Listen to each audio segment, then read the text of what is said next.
The 2022 NBA draft class is off to an incredible start. There's tons of different kinds of players. There's guys contributing at all different levels, and it already looks like an incredible and a really talented class. And I can't wait to talk about how these guys have looked to start this season. And for me personally, like, there's no place to start here other than Paolo Banchero, the #1 pick in the draft. Because in terms of individual scoring, like one-on-one scoring, tier 1 scoring, main guy on a good team level scoring, Paolo has looked unbelievable to begin his NBA career. Now, there are occasionally some efficiency issues and things like that, but that's just kind of baked into a team that was bad enough to earn the first overall pick last year. Going into that environment, he's not going to be shooting 50% from the floor. That's just not going to happen. But he is so offensively skilled, and he's allowed to use that skill so much more now at the NBA level than in comparison in college, where the spacing is just better. There's some pretty good offensive players there in Orlando, and it's clear straight away, even with as good as Franz is and Cole Anthony and some other guys offensively that they have on this roster, that Paolo is the guy there, and he's a focal point offensive player. And that was one of the reasons why ultimately they took him first over someone like Chet and Jabari, who we're going to talk about here in a second. Is the potential and the ceiling for Paolo as a tier 1 level scorer was just higher than the other two guys. Whether you thought he was going to get there or not was a question mark, but he has looked every bit the #1 overall pick. And unfortunately for Orlando, they've gotten off to a slow start in terms of winning actual games. But if they start to pivot a little bit more towards, like, let's just develop Paolo and the young guys and maybe try and get the first pick in this draft, if they either get Scoot or,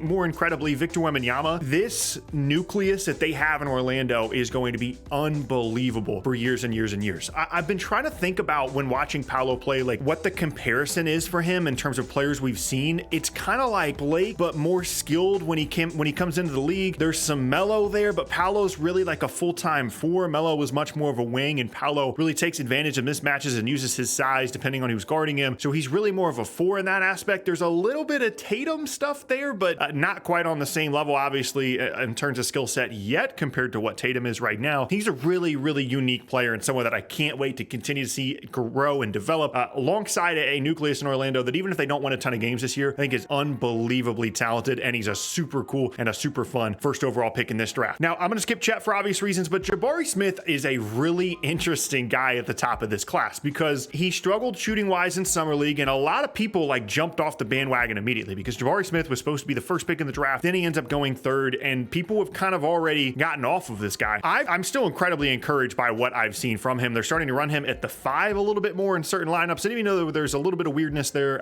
with him and Jalen Green not really getting along at times, that's just going to happen with a young team. Houston's a weird situation. But the case for me for Jabari was always, even if he's not shooting the ball particularly well in summer league or to begin the season, it's all about continuing to get better players around him, and he will continue to elevate them and vice versa, because by far his best strength is his shooting off the ball, and occasionally, in isolation situations, one dribble pull-ups, things like that. But shooting and spacing was always going to be something that was going to be great for him. And then the defensive versatility as well. And we've started to see that as he's gotten more comfortable and outside of the environment in summer league, where as the 3rd overall pick, he's going to be prioritized offensively. They tried to get him in a ton of isolations, have him create a ton. That's not his game right now. Maybe a couple of years from now will be, but he's still incredibly young and a guy that I think is going to continue to grow and develop. And in a situation in Houston where they do have a lot of guys that want the basketball and want to create on the perimeter, especially at the guard spots, I think Jabari is really going to be able to kind of ease his way into a bigger offensive role while being one of the better front court floor spacers, certainly out of this class and long term in the league. I'm still very encouraged by what I've seen from Jabari on both ends of the floor, and by no means am I off of him as a prospect like some people are. 4th overall now, of course, in this class is Keegan Murray, a player that the Kings cut a lot of flack for taking 4th overall, and whether it be summer league or to begin this year, he's been really, really good. I think he's going to continue to need to grow and figure out some things defensively, as most rookies do, but as a floor spacer and as a shooter, which was a huge need for this Sacramento team and something that they really addressed this offseason, he's been unbelievable for them. Like I said, they get a lot of flack for not taking Jaden Ivey with this pick, and even obviously trading away Tyrese Haliburton, not taking Jaden Ivey. I think you're still seeing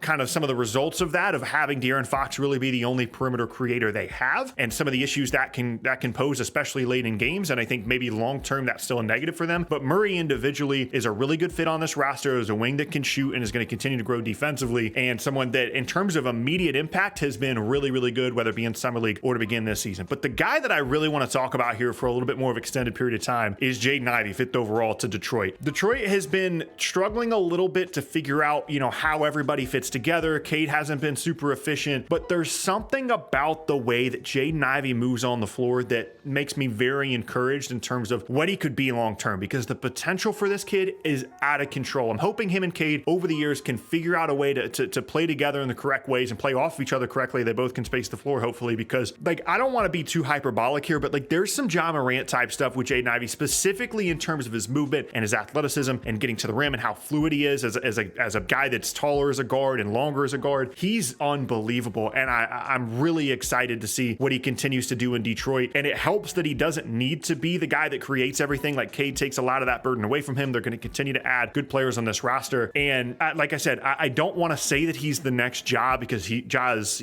quickly becoming like an MVP candidate type guy and just an unbelievable player in his own right, of course. But athletically, fluidity, in terms of his fluidity, movement wise, all that stuff, just watch Jaden Ivey and watch how he moves compared to everybody else on the floor pretty much, and tell me that he's not a special player, because I really do think that he is. And the fact that I've gone this far into the video just talking about the top 5 in this draft tells you just how talented the top of this class is. We moved on now to Mathurin in Indiana, and he's a guy that I didn't really know where to put my expectations at, because it seemed like in terms of his demeanor and his mindset, he was going to be a perfect fit in the NBA, someone that was going to come in and work and be really aggressive about continuing to try and improve. But I didn't know offensively if enough of his skill set was going to translate immediately to being a really productive offensive player, and he's just been unbelievable to begin the season in terms of shooting, in terms of getting to the rim. He certainly has the build to be a really good two-way player as well, and this has been kind of a theme for Indiana the last couple of seasons. Think about Chris Duarte, a year ago. Their rookies get off to really good starts, and I think Carlisle has done a really good job of getting him in positions to succeed, not asking him to do too much, but also allowing him to continue to be aggressive. And Indiana's creating a really interesting core there, especially if they end up with someone like Victor Wembanyama or Scoot Henderson in this upcoming draft. If they end up with someone like Scoot and they've got like Tyrese Halliburton and Scoot Henderson and Mathurin, that's a really intriguing guard trio without even getting to guys like Chris Duarte. There's some other interesting pieces there in Indiana, but Mathurin has been, I would say, one of the more surprising rookies to begin the season, just because my expectation level was not this high for him. I thought it was going to be a little bit more of a long-term thing offensively for him as the season progressed, and for him to start the season out this well has been really impressive. One other guy I want to talk about here at the top of the draft at length is Shaedon Sharpe in Portland, because there are certain guys that are just ultimate, high ceiling, low floor selections, and Shaedon Sharpe felt like that guy because he had just a lot of weird stuff going on with him going into the draft, whether it be injuries or just we hadn't really seen him a ton, right? And sometimes it's like the Jaden Ivey thing. Sometimes you can just tell when a guy gets on the floor, like, okay, yeah, he belongs in the league. I don't know if he's going to continue to grow all of his skills and develop the way that he needs to over the next couple of seasons to be like an all-star caliber guy, but strictly in terms of movement and fluidity, like they belong on the floor. And that's Shaedon Sharpe. And then also you add in some of the shot making that he brings to the table as well. It reminds me a little bit of when we first kind of got to see Michael Porter Jr. really,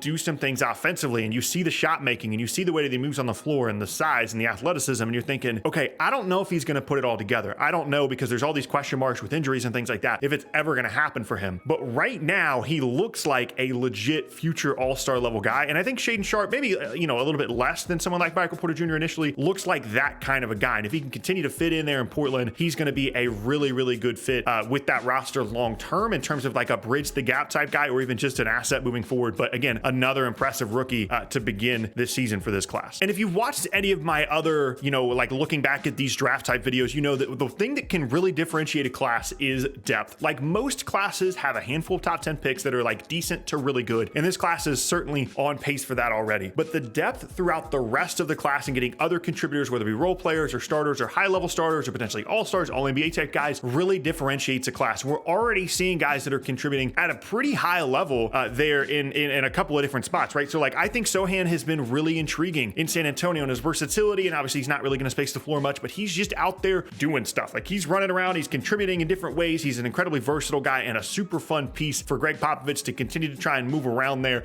in San Antonio and to grow around a San Antonio team that has looked really good to begin the season, despite what I thought was probably the least talented roster in the entire league coming into this season. There's other guys like Caleb Houston, Tari Eason that I think are going to continue to contribute as the year goes along. They've already shown, whether it be in summer league or otherwise, that they belong in the league and that they're at least going to be really good role players. And then someone like Jalen Duren in Detroit that I think is one of those pieces that you look at in a class as, again, like a potential really high ceiling type of guy that can really elevate a class. And I think the bottom line for this group is something that we're seeing over the last couple of seasons is, one, teams are screwing up in the top 10 less often are we seeing absolute complete busts at the top, in the top 10 of each draft. Teams are getting better and better and better at picking the right guys and identifying the correct traits. And also, I think development wise, we're getting a lot better at this, whether it be streamlining guys in a certain direction and being like, hey, you're going to be an offensive creator for us, or you're going to be a spacer for us, or you're going to be a two-way player. You're going to fit this way into our roster. They're getting a lot better at that. They're giving these younger guys a ton more minutes and a ton more run to just continue to grow and develop. And the focus on player development and on youth player development in each of these,